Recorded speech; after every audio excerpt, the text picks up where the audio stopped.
a similar encounter. So last night I was at a classmate's house working on a group project we have due tomorrow. I live in an apartment in the town where our university is located, and my classmate lives at his parents' house, which is in the foothills just outside of town.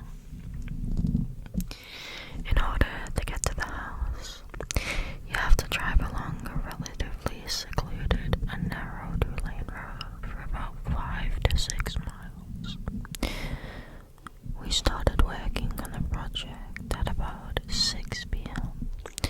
and I ended up hanging around for a while after we had finished working. So I left his house pretty late, at about 11, and started down the road towards town. I didn't realize how tough it would be to navigate the road at night. There were no street lights and the road was unkept and riddled with potholes.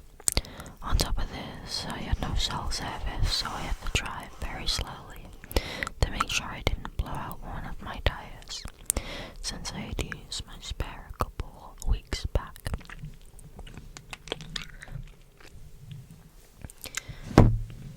I figure I was about 3 miles from the house when I rounded a tight corner and saw a pickup truck with a camper shell parked diagonally across the road. The manner in which it was parked completely impeded my path, and I couldn't drive around it because there was a gully on both sides of the road. The only way for me to go at this point was backwards, where there was a pull-off that I could use to turn my car around. At first I couldn't see inside the cab, but when I turned on my high beams I saw that there was a man slouched over in the driver's seat, his head resting against the steering wheel, as if he had been knocked out after a bad accident. I immediately sensed something was wrong. The way his car had just coincidentally come to rest in a position that totally blocked the road was a big red flag for me. I had heard stories of people playing dead in the road as a way to lure unsuspecting people out of their cars so they could rob them.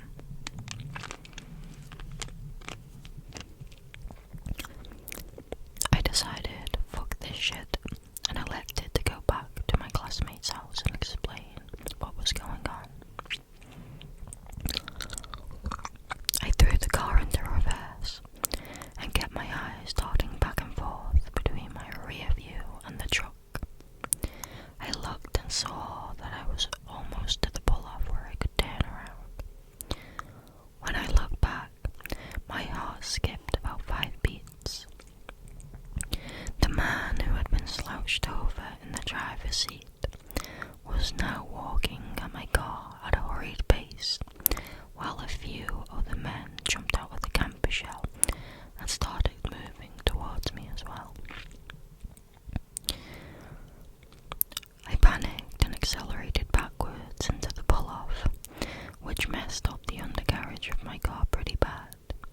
As I put it into drive, the guy was already at my passenger side door, tugging on the handle, which, thank the Lord, was locked. I only caught a brief glimpse of him, but his face appeared to be scabbed and leathery, definitely a method or some sort of drug abuser. I sped away and didn't slow down at all until I reached the house, constantly checking in my rear view to see if they were following. Thankfully they didn't tail me, and when I reached the house I explained what happened to my classmate and we called the cops. I was grateful that my buddy's parents were kind enough to let me stay the night. They didn't find anyone on the road matching the description, but I filed an incident report, and they told me they would be on the lookout for similar vehicles and suspicious activity. But holy shit, I'm still so shook up over the same adrenaline rush I got when I saw the guy charging me whenever I think about it. Please share similar experiences you've had, as I would appreciate a good read or a good discussion to help clear my headspace.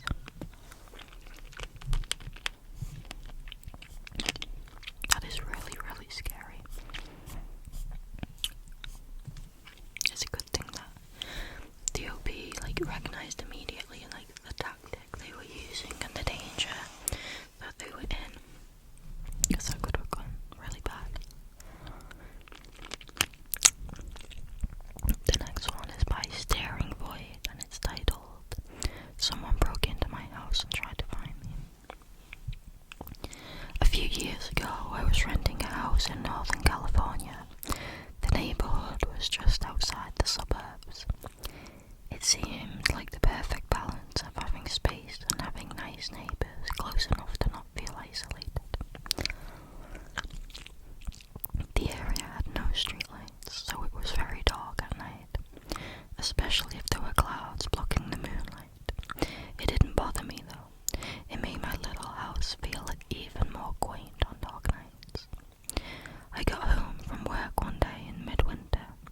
It was a cloudy night, so pulling up to my house, I saw only what my headlights and front porch light illuminated. When I got out of my car, I got a whiff of cigarette smoke. That was odd, as I had never smelled that before around the house. I didn't see anyone nearby, so I ignored it and went inside. I had just gotten our shift, with a few hours overtime, so I felt pretty tired. Even though it wasn't even 7 yet, I decided to take a shower and call it a night. I woke up sometime later, sure that I heard a noise inside my house.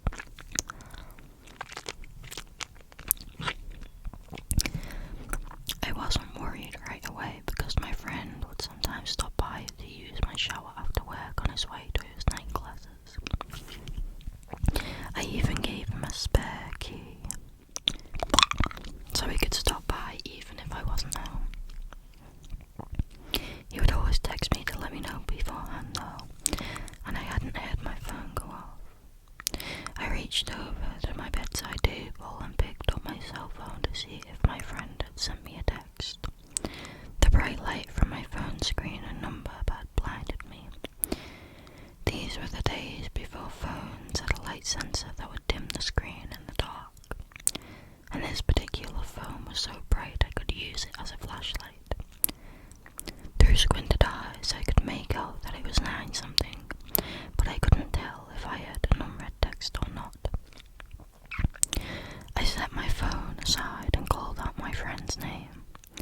There were a couple of seconds of silence before I heard loud footfalls of someone started running through the bottom floor of my house. I leapt out of bed and ran to my closet. They were already up the stairs by the time I opened the door and stepped inside. The house had 3 rooms upstairs, 2 bedrooms on either side of the hallway, the one I was in, a spare, and a bathroom at the end. The bedroom doors were both closed, but the bathroom door was cracked open. I heard whoever was in my house thunder down the hallway past my door and into the bathroom. Thank God he did. That gave me enough time to open the attic access in the ceiling of my closet and hoist myself up. I had just started to lift myself when the person ran back out of the bathroom. My feet were barely inside of the attic when my bedroom door burst open. I heard footsteps run into my room and stop. When they didn't see me in that room, they ran back to the hallway and into the other room, which just had boxes stacked in a corner, some weights and a table where I painted my miniature models. I guess they decided that if someone were hiding, it would be in the bedroom,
intruder had flipped my bed over. I assume in an attempt to find me. That was a loud noise I had heard after he stepped away from the closet. I couldn't find my cell phone, so I went to the landline by the bed and called the police. I waited in my room until I heard them call out from downstairs. The first floor was a mess, but I expected that. Chairs had been knocked over, the sofa had been flipped. All the books and pictures and knickknacks I had on my shelves were strewn across the floor. The cupboards in the kitchen had been opened and all the boxed and canned foods had been thrown to the ground. As far as I could tell, though, the only thing missing was a single knife out of the wooden block in my kitchen. The police checked the house from top to bottom. They found that the side door had been forced open by something like a crowbar. They also found a few cigarette butts along my fence line, along with some foil and an empty pen tube, which the police said people often used to smoke meth. So I think they had been watching my house for a while.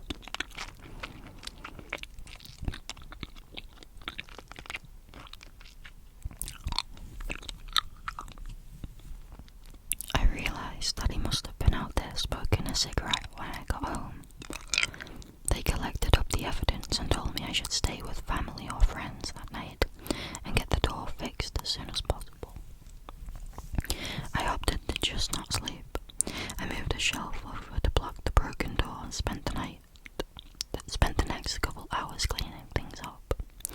I would often go to the window with a flashlight and shine along the fence line, where the police found the cigarette butts and foil, but I didn't see anything. The next day I called to have the door fixed and motion lights installed at the back and sides of my house. I ran a phone cable up into the attic and added a landline. I never wanted to be stuck up there without a phone again. Nothing else happened at that house though. I lived there another 3 years without incident. One more precaution I took was practicing getting out of my bed, going to my closet and climbing into the attic as quickly and quietly as I possibly could. I even kept at it when I moved, except now I go to the crawl space at the back of the closet instead of the attic. I try not to think about what would have happened if I had been a bit slower getting to the attic, or if he hadn't gone into the bathroom at the end of the hall first.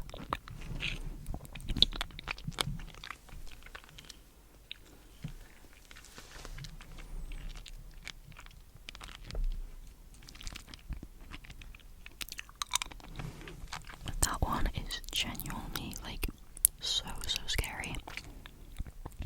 One of my biggest irrational fears is someone breaking in or living in the house without me knowing or something along those lines. The only way I feel safe when I'm home alone is because I have my dog, and she's a big dog and she can be scary if she needs to be. If I didn't have her, I would be a total nervous wreck. The fact that there was a kitchen knife missing as well, that just proves that he had terrible intentions. I mean, he obviously did to begin with, but yeah, that's really scary. Okay, the next one is by Cygnus875. It's titled "The Creepy Dude in the Pharmacy with a Weird Fetish." This happened maybe 10 years ago when I was in my early 30s. I was standing in line at the local pharmacy to get my prescriptions.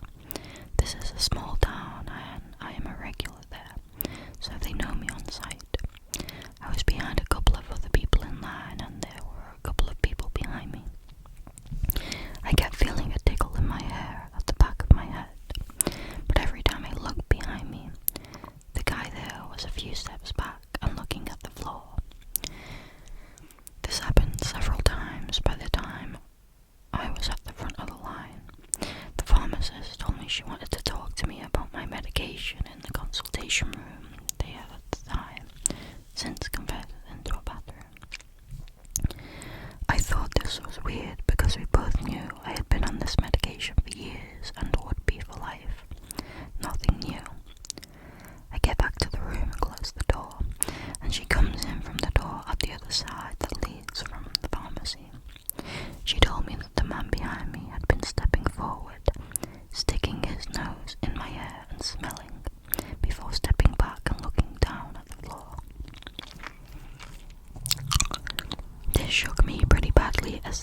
such weird behaviour, especially in my little town.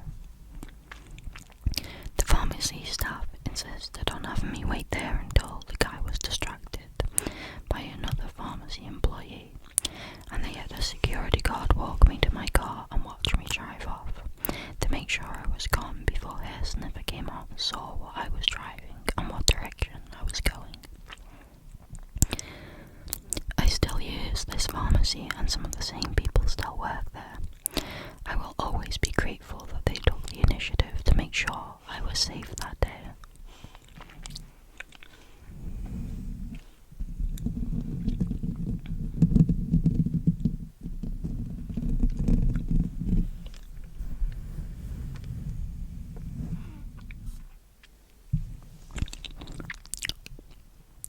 Thank God for the staff at that pharmacy. And her colleagues are amazing. Like, it's rare that you hear, or at least for me, I don't really hear about staff or people stepping in much. It's usually like, oh, this happened, and then the group followed me out, or like I asked them, like I let them know, and asked them if they could watch out for me. Like, I hardly ever hear where the staff have noticed it first and, you know, looked out for the person being preyed upon or whatever, so that's really, really good of them, and they handled it literally perfectly. They couldn't have handled it any better. Okay, this next one is by Headless Lady, and it's titled, My Daughter Was Somebody's Let's Not Meet. So this is a bit different. I don't think we've had one where from this perspective before. My daughter reminded me about this today, and I thought you all would enjoy the laugh. When my oldest daughter was a freshman in college, she and her friends decided to get into bones. Specifically, they would pick up decaying roadkill, clean skulls, and make art from them or sell them. Eventually, they decided to get some fresh cow skulls to clean. They went to a local slaughterhouse and bought 3 cow heads, wrapping them in plastic garbage bags and putting them in the back of their car. On the way to the cleaning site, they stopped at a home improvement store in the middle of nowhere to pick up some supplies. 2 people went inside, 2 stayed with the car. After a few minutes, my daughter said, I think the head shifted. I'm going to check them and make sure the bags didn't come open.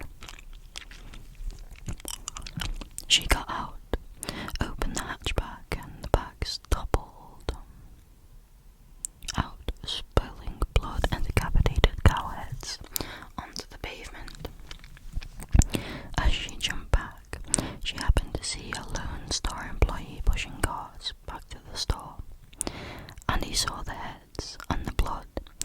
He dropped the carts and power walked as fast as possible to the storefront, just as my daughter's friends came out.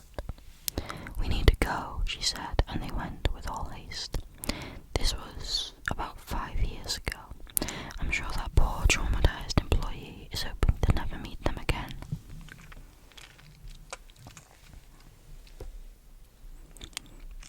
Someone said, why did they act so sketchy though?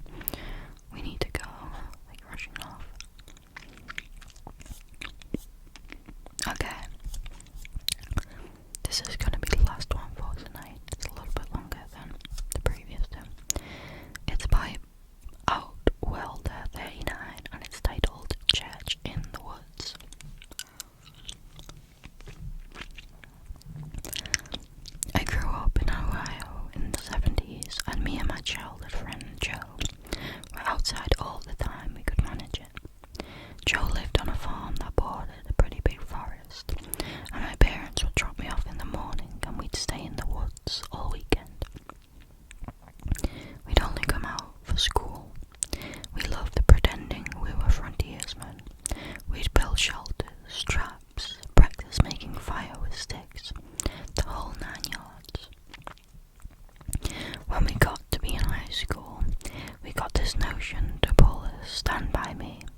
hammocks and made small hidden fires. Nothing bad ever happened. It was idyllic. In fact, it was so fun we did it multiple times. Never had a problem. After high school, me and Joe went our own ways. We both left home, but always stayed in touch and always tried to coordinate visits so we'd see each other occasionally. Well, one summer in the mid-90s, it worked out that we were both in town for about a week. We'd do stuff with family in the day, and at night we'd catch drinks at the bar or sit outside Joe's house around a fire and talk about the old days. One night, me and Joe got to talking about our Stand By Me trips. Well, nostalgia and beer are a hell of a mix. Soon we decided to take a day, walk the rails, camp one night and walk home. The day came. We started out early morning. We had my wife drop us off in our old spot where we used to start, right outside our hometown. She thought this was absolutely crazy and made sure to mention it. When she pulled away, Joe suggested that instead of walking the usual route, we take the opposite direction, just to be adventurous.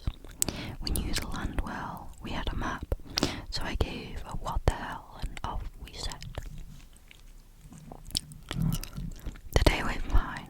It was fun and a little sad, but in a good way. We found a bridge and sat on the edge, smoked a joint and moved on. We had no fishing gear, but we brought some canned food and other stuff. Before night started to set in, we picked a spot to camp. It was a thick forested area, trees on every side of the train tracks, so you felt like you were in a tunnel. We had brought small hammocks to sleep on, but before we set them up, we decided to do a little scouting of the perimeter. Now, this is what we used to do in the old days too. We'd walk the area around a little bit to make sure some dude's house wasn't just over a hill, and we were actually camping in the yard. We walked maybe 100 or so feet into the woods and up a small incline. We figured if we didn't see anything from on the top of this short hill, we'd be fine. But when we got to the top, we saw an old building down at the bottom, about 100 yards into the woods. It was barely visible. We pondered over what to do. We both assumed it was a sugar shack or something, because there didn't appear to be a clear road into it. From where we were, there didn't look to be anyone in it either. All was quiet, no movement could be seen, no lights. We decided to walk a little closer, just to make sure. We came down the hill very slowly, and as we neared the building, we saw it wasn't a sugar shack at all. It was an old church.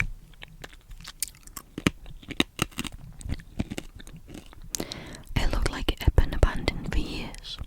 It was a squat building, and it was a squat, sagging building whose wooden planks were almost black from years of moss and rot. A cross still stood on top of the place, also weathered black. None of the windows had glass, and there were no doors, just open doorways. We got close enough to see inside. There are rows of pews and built-upon section in front for a preacher to stand. We didn't go all the way in. We didn't want to. Beyond all that, there was no sign of anyone else. No footprints, no paths, no roads. It was an abandoned church. We left immediately and went back up the hill to our spot we had picked to camp. Having a hill between us and the church made us feel better, but we were still a little uneasy. We chalked it up to the natural creepiness. Seeing a church in the middle of the woods would be illicit. Besides, at this point it was dusk, and we just decided to rig up our hammocks and go to sleep and move on at early morning. Night set in, and as we lay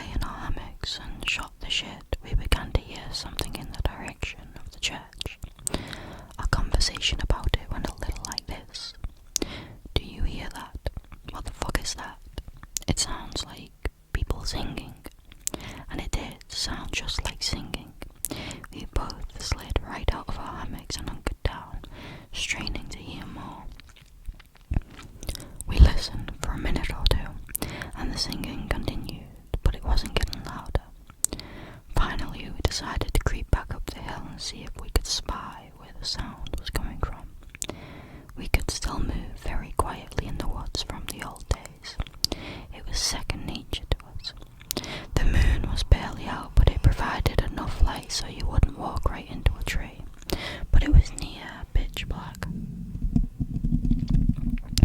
We didn't use flashlights as we crept slowly up the hill, and we didn't talk. When we got to the top, we saw a light in the distance. It was coming from the church, and the singing was coming from inside. Joe and I put our heads close together and had a hushed conversation that boiled down to, "Can you believe this shit?" The light looked to be candlelight from the way it flickered, and though we tried, we couldn't make out what was being sung. It sounded like church music, but in another language. We sat and watched for a while, trying to see who was in there, but we only saw occasional shadows. We had no intention of getting closer either. We had about a football field length between us, and we aimed to keep it that way. The singing continued for a bit and then it stopped. After that, a booming male voice began to chant.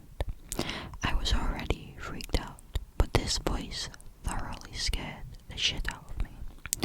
It sounded like some Old Testament preacher you see in movies, but again it was like he was speaking in a different language because we couldn't understand a single word. Eventually it got to where the single male voice would say something, and then a bunch of voices would answer in song. This lasted for a while, and then they all broke into this long, sustained wail that just kept getting louder. It got so loud and so disturbing that I covered my ears, and then it stopped. At this point I was just getting ready to say, "Let's get the fuck out of here," when Joe put a hand on my shoulder and hissed, "They're coming out." We were far enough away that we couldn't make them out really well, but what we could see was a line of figures walk out the open doorway, all holding hands in a single file. We could see some of them had flashlights. They began to sing again, and the light from the flashlights began to move toward us and the hill. We booked it back down to our campsite, grabbed our stuff and ran to the tracks. Once there, we ran down the tracks in the direction we had gone. After a few minutes we stopped and looked back. We saw lights coming down the hill. They were moving erratically, like whoever was holding them was shaking them. We continued to run in spurts and walk as fast as we could. We eventually stopped seeing the lights and came to a road. By our map we knew a small town was about 15 minutes down it, and we walked there, got to a 24-hour gas station, and called my wife to come get us. My wife and other friends just all thought it was kids messing around, but I heard those voices and they sure as hell didn't sound like kids to me. Not sure who those people were, but it was definitely the creepiest thing that happened to me out in the woods.